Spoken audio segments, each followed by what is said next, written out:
BPL এর ১১তম আসর শুরুর কয়েক মাস আগে থেকে আলোচনায় ছিল দুর্বার রাজশাহী। কারণ নামটা দুর্বার রাজশাহী হলে দলে কোনো বড় তারকা না থাকায় দর্শকদের কাছে পরিচিতি পেয়েছিল দুর্বল রাজশাহী নামে। মাঠেও তার প্রমাণ দিল তারা। উদ্বোধনী ম্যাচে আগে ব্যাট করতে নেমে আসা জাগালেও বোলিংয়ে হতাশ করেছে হাসান তাসকিনরা। ভালো শুরুর পর পথ হারিয়ে বরিশালের কাছে ৪ উইকেটে হেরেছে রাজশাহী। সোমবার আগে ব্যাট করতে নেমে বরিশালকে ১৯৮ রানের বড় লক্ষ্য দেয় রাজশাহী। জবাব দিতে নেমে ১১ বল এবং ৪ উইকেট হাতে থাকতেই জয় তুলে নেয় বরিশাল।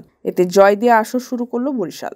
বড় লক্ষ্য তাড়া করতে নেমে দ্রুত ২ উইকেট হারিয়ে চাপে পড়ে বরিশাল। এদিন ইনিংসের প্রথম বলে সাজঘরে ফেরেন জাতীয় দলের অধিনায়ক নাজমুল হোসেন শান্ত।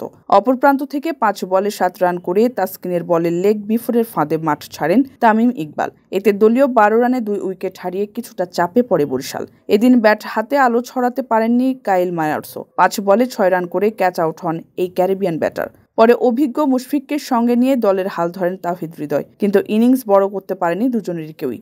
১১ বলে ১৩ রান করে মুশফিক আউট হলে ২৩ বলে ৩২ রান করে তার দেখানো পথে হাঁটেন হৃদয়। এতে দলীয় ৬১ রানে ৫ উইকেট হারিয়ে বেকায়দায় পড়ে বরিশাল। তবে সপ্তম উইকেটে ব্যাট চালাতে থাকেন শাহিন শাহ আফ্রিদি। ১৭ বলে ২৭ রান করে বাউন্ডারি লাইনে কাটা পড়েন এই পাক ক্রিকেটার। তবে অপর প্রান্ত আগলে রেখে লড়াই করতে থাকেন মাহমুদুল্লাহ। তাকে সঙ্গ দেন ফাহিম আশরাফ। হাসান মুরাদের বলে টানা ৩ ছক্কা হাঁকিয়ে দলকে এগিয়ে নেন তিনি। অপর প্রান্ত থেকে ২৩ বলে 50 তুলে নেন মাহমুদুল্লাহ। ১৭তম ওভারে লাহিরুকে ৩ ছক্কা হাঁকিয়ে রাজশাহীর কাছ থেকে ম্যাচ নিজেদের করে নেয় ফাহিম। ১৯তম ওভারে প্রথম বলে ছক্কা হাঁকিয়ে ২১ বলে 50 পূরণ করেন এই পাক ব্যাটার।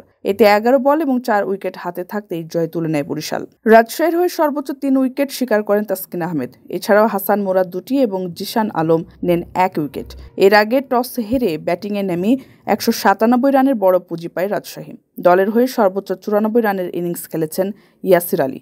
বিজয় করেছেন ৬৫ রান।